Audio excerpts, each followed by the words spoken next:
খালা কি খালা কি দইনা পাতা খায় নাই? হ্যালো বাবু, ও তোমার বাসা ফাঁকা? আমি এখনই আসছি। আম্মু, আসলে ওই যে আমার ফ্রেন্ড রিয়া আছে না, ওর তো বড় বোনের বেবি হয়েছে, এই জন্য আমাকে যেতে বলছে। ওর বাসাটা তো ফাঁকা, এই জন্য। ওই খালি তোরে না ওইটা আনবার গেছিলাম। আম্মু, আসলে আমি বলতে চাচ্ছিলাম কি, যে বড় ভাইয়ের শালি আসছে না, সেইটাই ওকে বলছিলাম যে কিছু যাই খাওয়াই। কিচ্ছু খুঁজে পাবো না আম্মু, আসলে বলতেছিলাম কি কিছু খুঁজে পাচ্ছি না, এই জন্য তোমাকে বারবার ডিস্টার্ব করছি।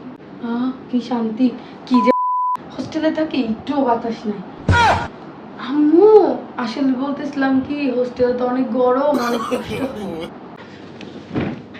কি শান্তি, হোস্টেলে শাড়ি একটু ঘুমাইতেও পারি না।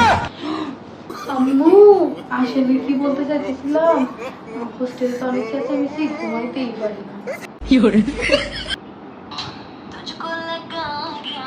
কি যে ঘোরার দিনের নেট, হোস্টেলে কাজই করে না।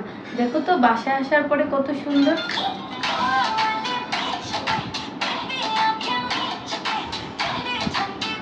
আসলে কি আম্মু, বলতে চাইতেছিলাম যে আমাদের হোস্টেলের নেটটা একদমই বাজে, আমি একদমই পড়ালেখা করতে পারি না। আর এখন কি সুন্দর দেখো, সবকিছু কাজ করতেছে। কি সুন্দর করে আম্মু সবকিছু পরিষ্কার করে রেখেছে। আর হোস্টেলে খালা যেভাবে জামা কাপড় গুলো ধোয়, মনে হয় রাস্তাতে টুকাই নিয়ে আসছি জামা কাপড় গুলো। আসলে আম্মু, আমি আসলে তোমার প্রশংসাই করছিলাম। আম্মু, কত সুন্দর করে জামা কাপড় গুলো আপনি ধুয়েছেন। আর আমার হোস্টেলের খালা কি যে ও না, ভালো করে জামা কাপড় গুলো ধুয়েই রাখেন।